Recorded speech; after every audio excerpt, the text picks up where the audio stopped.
mars, journée internationale du droit des femmes. Nous recevons aujourd'hui Leslie. Leslie qui est monteuse câbleuse. Leslie, bonjour. Bonjour. Alors vous êtes, on le voit, une femme gilet jaune. Enfin, vous êtes une gilet jaune. Alors, comment vous avez rejoint ce mouvement? Rejoint ou peut-être que vous y êtes depuis le début, et pourquoi? Bah, en fait, j'ai hésité quand même un petit peu 15 jours. Mais ce mouvement, il tombait très bien. Parce que j'étais révoltée. J'étais révoltée face à l'exploitation. J'étais révoltée face au sexisme. Et j'étais révoltée particulièrement à ce moment-là parce que ça faisait 3 mois que j'avais pas de revenus à cause de mon employeur. Mmh. Je pense que pour beaucoup de personnes, pour moi y compris, c'était un petit peu ou péter un plomb, faire un burn-out, se faire du mal, soit entrer dans la lutte. En fait, vraiment, cette lutte, c'est une question de survie. C'est nos frigos qui sont vides. C'est retrouver notre dignité face à l'exploitation. C'est retrouver notre dignité face aux galères. Mais quand vous dites face à l'exploitation, à votre exploitation et au sexisme, à ce que vous vivez, c'est pas en général, quoi. Bah, effectivement, de toute façon, quand on se bat à partir de sa situation personnelle aussi, je pense. On se bat aussi pour améliorer sa vie personnellement. On trouve des intérêts communs avec tous ceux qui sont exploités, tous ceux et toutes celles qui sont exploités, avec toutes celles qui subissent le sexisme aussi. Du coup, on a des intérêts communs et on peut lutter ensemble et obtenir des choses.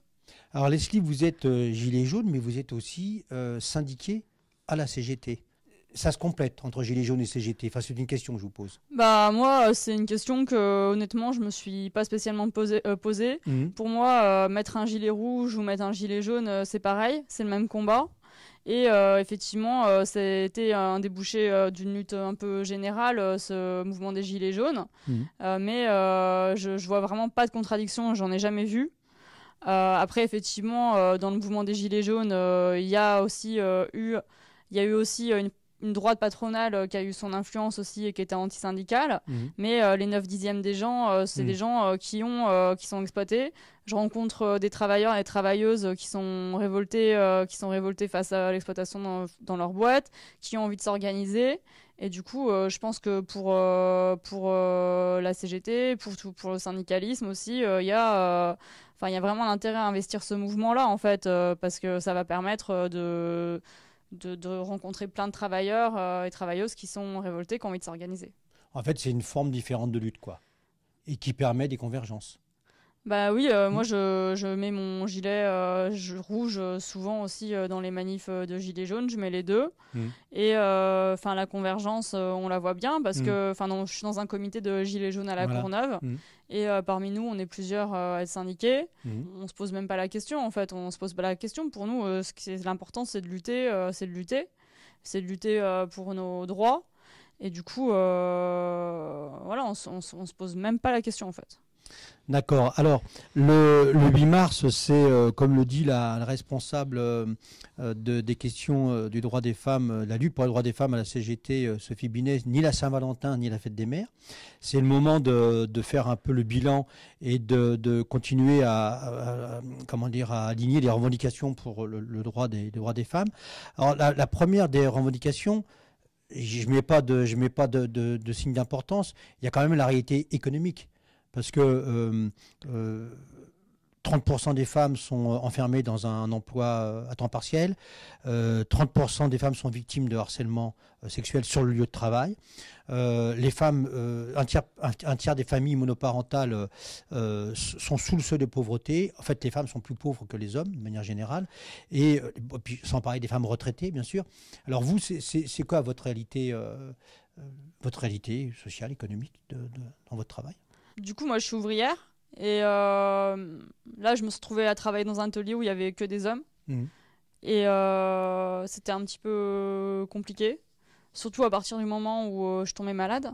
En fait, on veut bien une meuf blanche, 35 ans, qui est plutôt... Parce que je suis une électricienne plutôt confirmée. On en veut bien dans un atelier au milieu des hommes. Mais quand même, si elle tombe un peu malade, là, on n'en veut plus. Et en fait, c'est toujours un combat pour gagner sa place au milieu des hommes. Souvent, ils veulent pas de nous parce que ils ont peur Ils ont peur pour leur pouvoir de quoi, je sais pas, leur pouvoir de pouvoir serrer des boulons, mais voilà, ça leur fait peur. Et donc, faut vraiment toujours lutter, il faut en faire 3 fois plus, il faut encore plus prouver sa virilité tout le temps que les hommes. Et c'est partout pareil, je pense, dans tous les espaces, à la fois que ce soit au travail, mais aussi dans les mouvements. Souvent, c'est un petit peu ça aussi.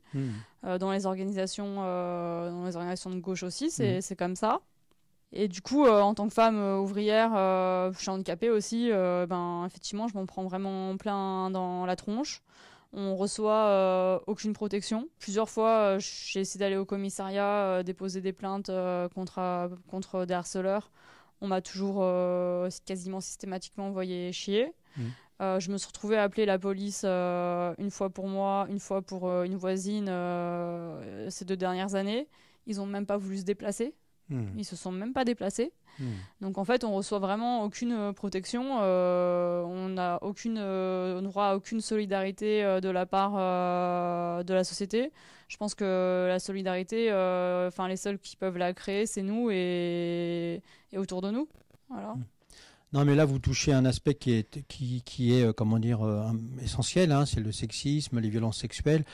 Quelqu'un rappelait, une élue rappelait que la première cause de mortalité chez les femmes de 19 à 44 ans, c'est les coups mortels dans le couple.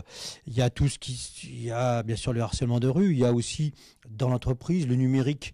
On parle d'un exode des femmes parce qu'il y a trop de sexisme.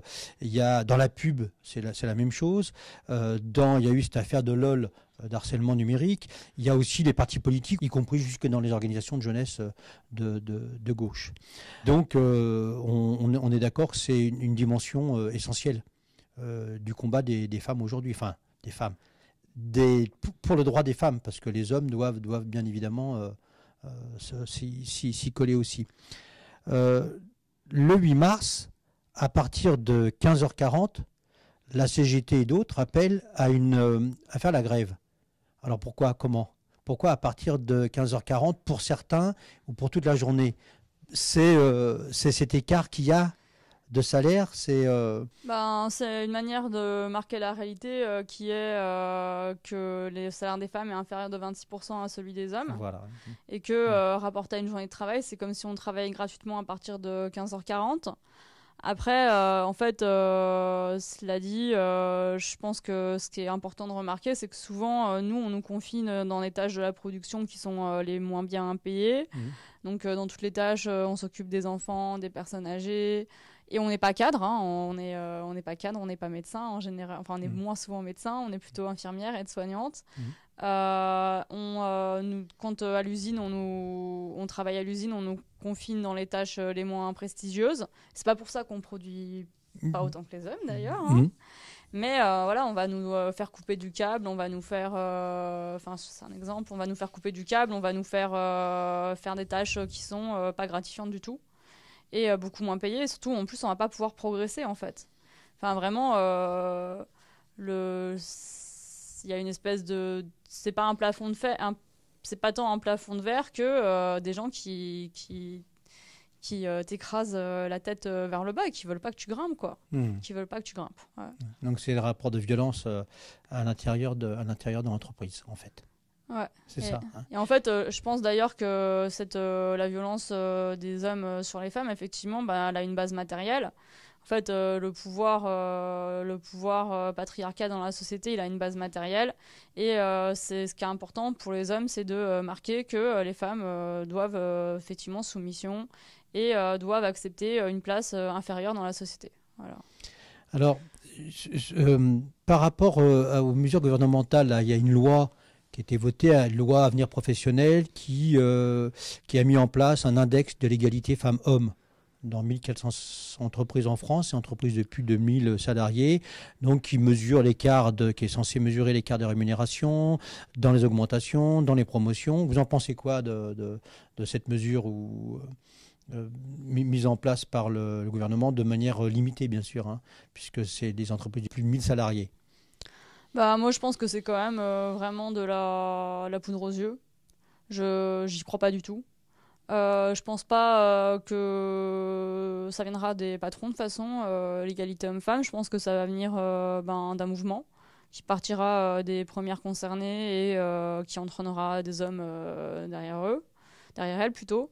Mais je crois absolument pas que l'heure actuelle, je sais pas, ils en ont besoin en fait les patrons, ils en ont besoin parce que c'est nous qui faisons la bouffe, pour les hommes, c'est nous qui faisons le ménage, c'est nous qui nous occupons des enfants et tout ça, c'est des trucs qu'ils n'ont pas à payer en fait.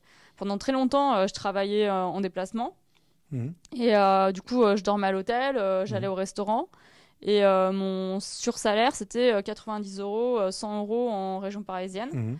Et ça, c'était le prix en fait du travail qui normalement est fait par les femmes. Le fait de faire le ménage, le fait de faire à manger, tout ça, c'était le prix du travail féminin, 100 € par jour. Quoi.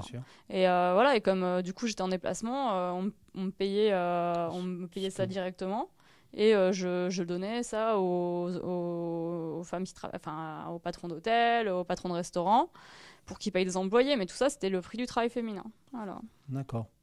Alors, 8 mars, il y a un prolongement le 9 mars, avec des mouvements dans toute la France, et notamment à Paris, une marche qui part des Champs-Élysées, qui aboutit au Luxembourg, qui sera rebaptisée Rosa Luxembourg, qui est une des femmes qui a comment dire, initié le combat pour le droit des femmes au début du XXe siècle.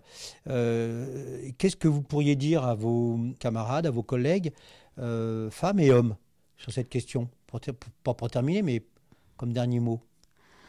J'ai envie de leur dire que à chaque fois, effectivement, on nous en demande beaucoup dans les mouvements. On nous demande de soutenir nos collègues.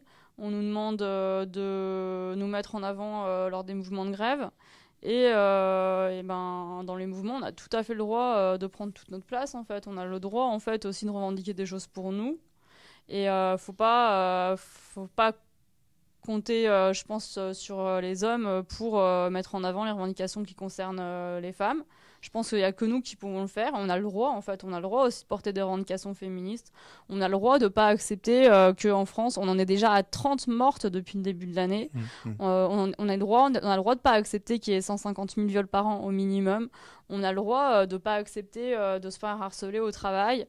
On a le droit de ne pas accepter d'avoir aucune perspective de carrière parce qu'on est une femme. Et je pense qu'on a tous intérêt aussi à cette question-là parce que tant qu'il y en aura qui seront dominés dans la société, personne ne sera vraiment libre. Voilà. Donc tout au combat le 8 mars, le 9 mars et tous les autres jours de l'année. Prenons notre place, la place qu'on mérite dans les mouvements. Voilà. Leslie, merci. Merci beaucoup.